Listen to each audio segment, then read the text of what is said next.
Hi, I decided to do this video just because I can, and it's it's not to gain attention as such, but rather to to express a human who has a voice, who has some thoughts, and who thinks that if any of this conversation can be of use to someone out there, it's great because it doesn't cost me much other than some time, which I've got loads of, by the way. Have you ever met someone who feels like they have achieved the most important thing in their life? They are holding it, feeling it, living it, and the only thing that they might need to do is to maintain it, to keep it to themselves, not to lose it, but to really, it's not out there, it's within them, it's here.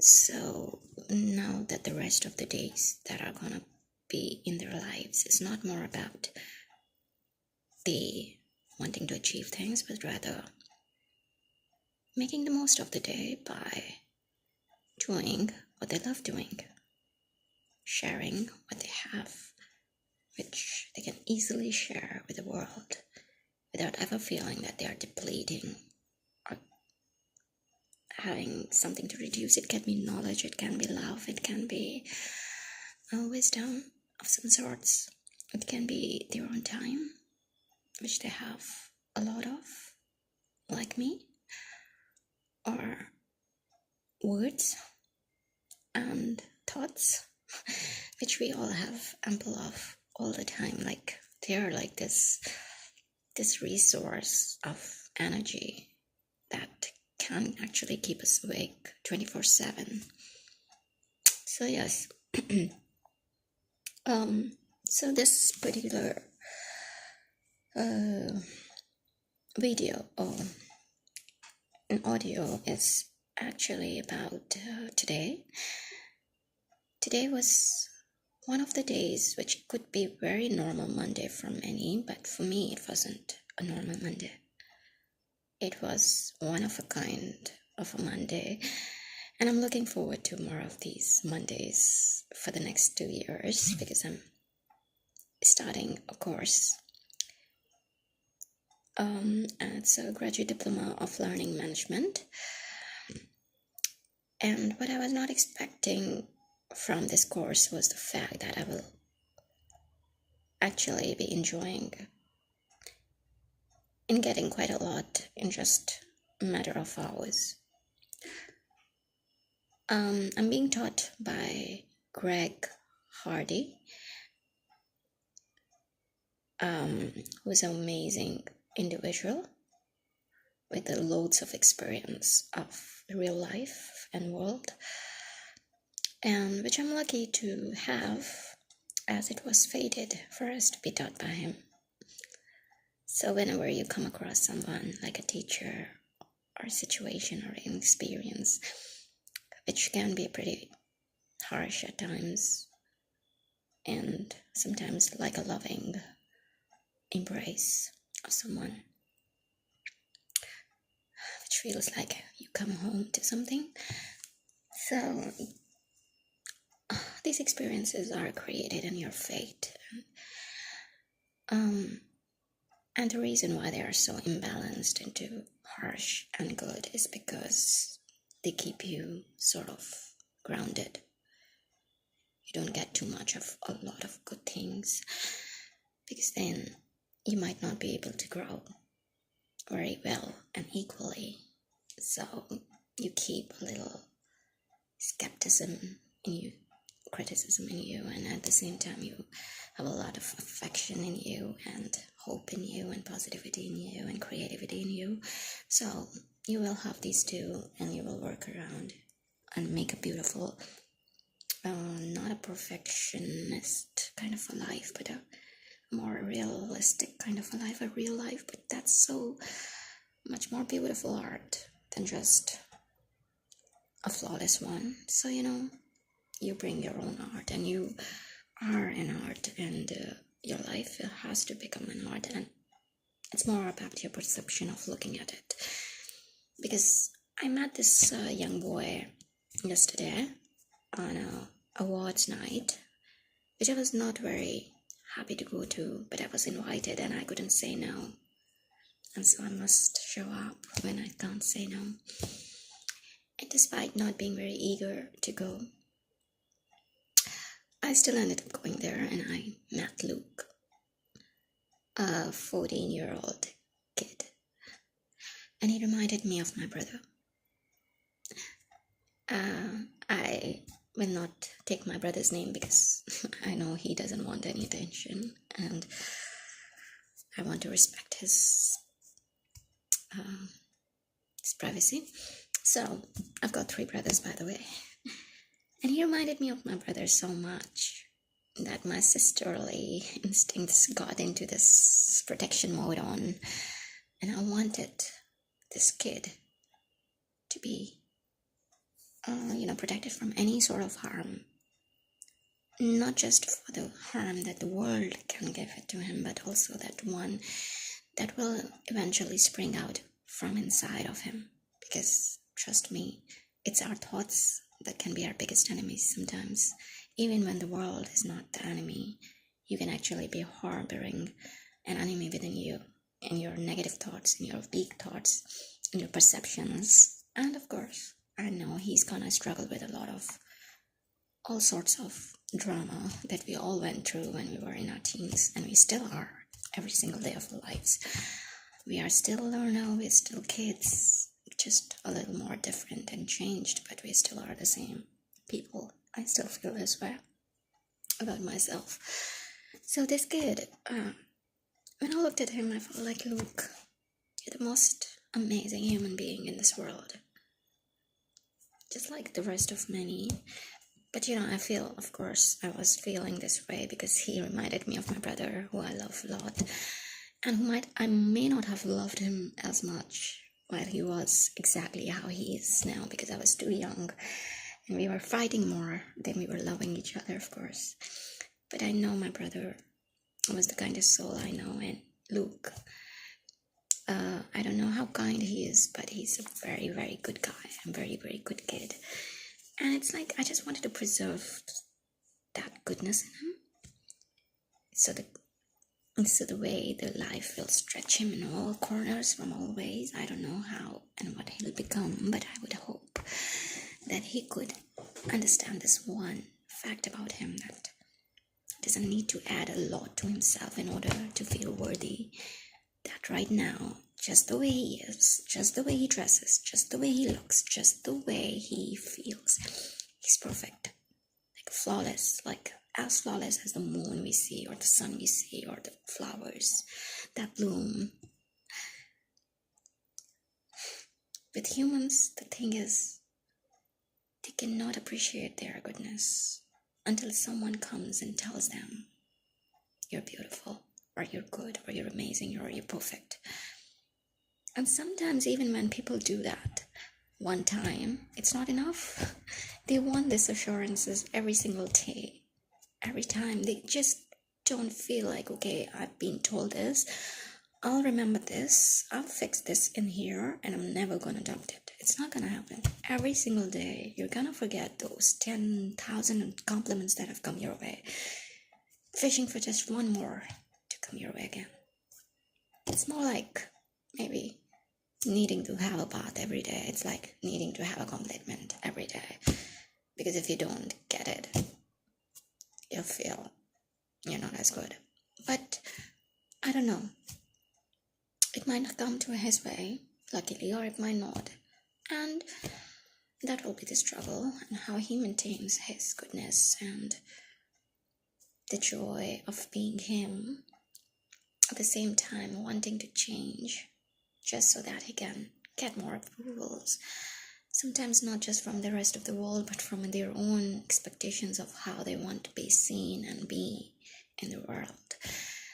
I don't blame them for having them. Sometimes they will call me like, Farida, you just believe that I should not change, which means you don't want me to grow and become more than who I am. And I feel, no, it's not that. It's just that I want you to appreciate yourself for who you are so much that if you fail, it doesn't get to you. If someone forgets to appreciate you or show you the love that you think you should be getting, you don't feel out of place. You feel you're so much more than you sometimes are able to see. And so I wish we can protect looks from themselves and from the harm the world might be able to do it. But we just can hope, and I hope you have a great life. And I don't know what that would look like for you, but whatever, you will be amazing and awesome. And I wish whatever pains that might come and the happiness that should come, it doesn't always make you doubt yourself or who you are. Just that. So on the chapter of Luke, I ended here, and the second thing that I wanted to talk about was, by the way, it was an idea. The idea is that we were taught a very interesting thing about discipline. There's one thing that I want to talk about, discipline. So I'm the most undisciplined person I know, and I don't mind that until people tell me I should change because they don't like it and because they're important for me. I don't like that they don't like me because I'm undisciplined, so I try to do it, but I fail at it because to me it comes out of very negative and very hard and difficult concept to grab. It makes me feel like my freedom is gonna be curtailed, and I don't like my freedom being curtailed in any way. I don't want to live a life in a way where it's so monotonous that it becomes like a chore. I want my life to feel like life and not a chore. So that's my reason for not being disciplined. But today suddenly, while our teacher was discussing about financial discipline as the most expensive thing, he used the way he put it in my thoughts was that, hey, you know why discipline is important? Because I was listening to this another lady, and she said there are 5 Ds that can give us whatever we want, and those are dream, discipline, dedication, desire, and I don't know, I forgot the 4th one or 5th one. Anyways, I'll get it back. So when she said the word discipline, I realized I might have the discipline, a desire, I might have a dream. I can still work on dedication, but discipline, why does it have to always happen? There are 40, 50, I don't remember. So with that, and then again hearing financial discipline, suddenly I realized, what is my problem with discipline? Why do I feel it's such a big and hard word when the world, everybody successful is doing it, and why can't I do it, and what's my reservation with it? And I suddenly thought maybe my reservation is because every time I've heard of it, there has been a connotation of going into a mold which I didn't like. And then I thought, it's very good because what it does and says, because it's basically discipline means when you say you will do something on this particular time, you do it. And the only problem why you don't do it is because the tasks that you give yourself with the timelines are all boring, difficult, meaningless, but at the same time important tasks. And so when all that comes to you, you automatically start fearing them and denying them and, basically avoiding them. But if you were to replace all those bad tasks by all that you love doing, so for me it's dance, it's singing, it's my spiritual hour, or maybe even half hour. Prayers, of course, I miss them, but at least they are important to me, and I love doing it, except that sometimes in the morning I don't. But if I quit it for a while, or at least I'm not as strict around it, but I'm doing everything else that I set myself, maybe. Now, these 3 things are really amazing activities for me. So if I just give myself all the beautiful tasks,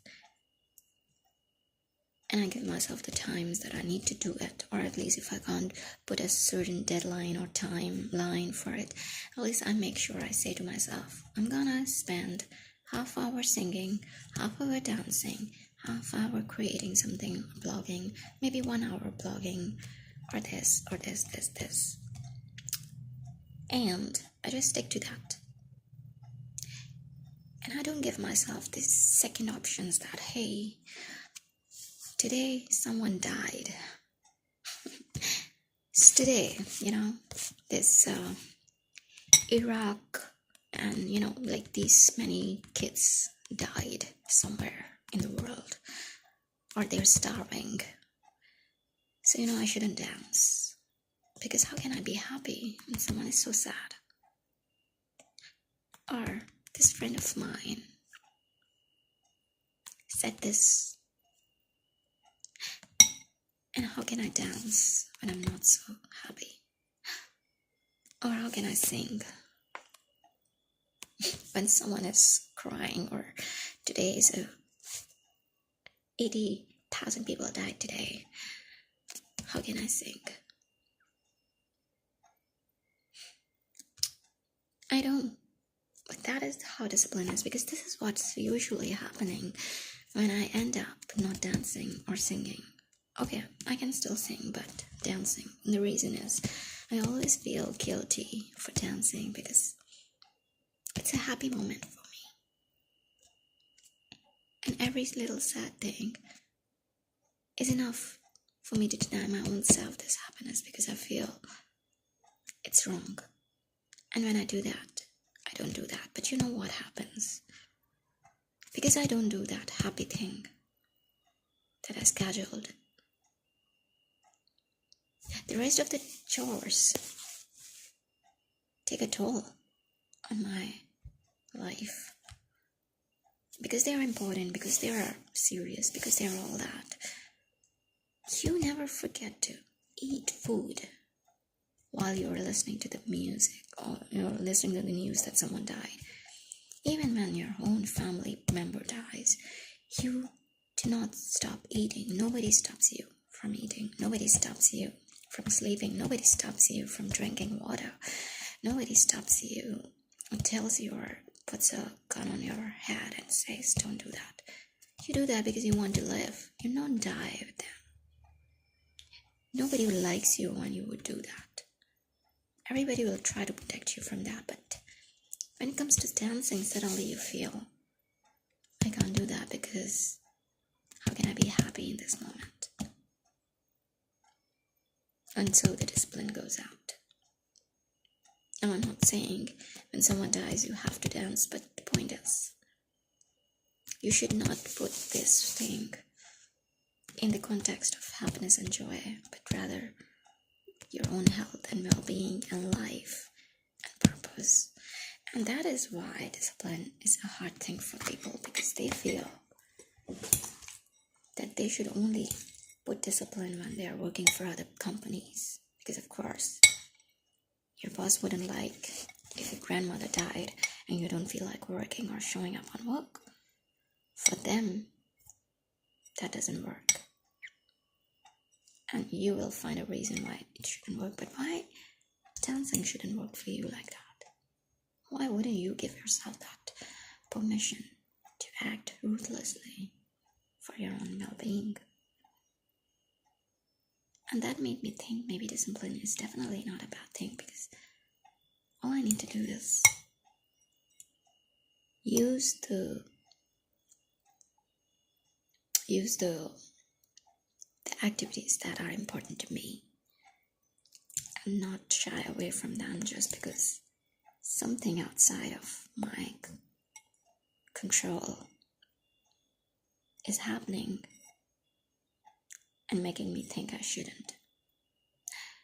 I'll leave this video on this note, and I hope you can get anything of value, but even if you don't, it's okay. Just because I'm saying something doesn't mean it has to be of some value. I needed to say this. I needed to share this. I needed to get out of this place of not doing or saying anything, and rather just... I chose to do this today. I hope